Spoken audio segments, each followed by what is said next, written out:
présentement au rodéo de Charlevoix et l'objectif aujourd'hui, c'est d'aller au cœur de la préparation des athlètes pour briser les mythes.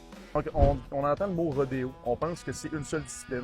On a le bull riding en tête. La plus populaire, exact. assurément. Mais c'est pas le cas. Il n'y a pas juste ça. Non, le rodéo, en fait, ça englobe plusieurs disciplines. C'est des disciplines à cheval sauvage qu'on connaît. Tout le monde connaît un peu le saddle bronc. C'est très populaire aussi. Le bull riding, d'habitude, on associe rodéo à ces deux disciplines-là. Mais dans le rodéo, tu as aussi le baril pour femmes, tu as le breakaway pour femmes, tu as tout ce qui est le roping avec les vaches, toutes ces disciplines-là. Tu as le sauvetage et l'échange de cavaliers qui sont d'ailleurs deux disciplines complètement québécoises. Il n'y a pas ça nulle part ailleurs. Tu n'as pas ça aux États, tu n'as pas ça dans l'Ouest. Qu'est-ce qui t'a donné cette piqûre-là d'aller vers le sauvetage?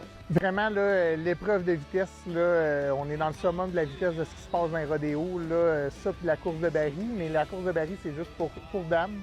Donc, moi, je suis allé pour la course de sauvetage puis course de l'échange de cavaliers. Le top d'adrénaline qu'on va chercher pendant nos rêves, puis les débuts de rêve. J'ai essayé plusieurs disciplines, puis j'ai essayé, mettons, plusieurs sports, puis c'est vraiment le burback que j'ai trouvé qui réussissait à atteindre le niveau d'adrénaline que j'avais besoin. Bien que le rodéo soit pratiqué par des sportifs amateurs, les nombreuses disciplines impliquent énormément de sacrifices. En effet, les compétiteurs affirment que le rodéo est un mode de vie, bien que professionnellement, très peu peuvent en vivre.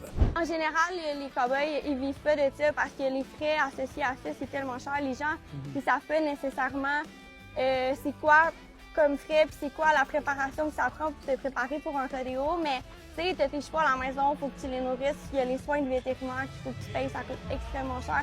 Tout l'équipement, ensuite, faut que tu payes le gaz, faut que tu payes ton trailer, faut que tu aies ton pick-up, tes assurances, tous les frais reliés à venir juste faire ta go qui peut durer 8 secondes. Mais tous les frais qui sont associés à ça, c'est énorme. Donc souvent, mettons, les gens qui vont gagner des bourses, ça va repayer seulement leur inscription puis leurs frais de déplacement. Puis tout, il n'y en a pas beaucoup qui réussissent à faire vraiment d'argent puis à vivre de ça au Québec. Malgré tout, l'un d'eux présent pour le rodéo de Charlevoix, Jay Denoy, a réussi à faire le sacrifice ultime pour se rendre au rang professionnel. Comment je peux dire? On a moins de temps personnel. Il y a beaucoup de...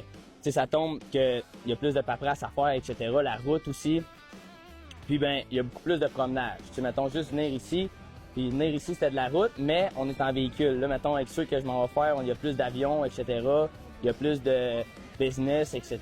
Puis ben, d'autres sacrifices, c'est l'entraînement aussi. C'est la préparation, c'est ça, physique, mental, parce que justement, tu tombes au niveau professionnel, fait que ça tombe ta job. C'est ta job de faire ça. Fait que j'essaie de consacrer le même temps que si j'étais 9 à 5.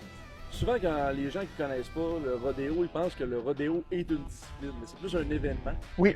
Y a-t-il d'autres mythes, selon toi, serait important de démystifier? Que les chevaux ont la vie dure dans les rodéos, que les animaux ont la vie dure.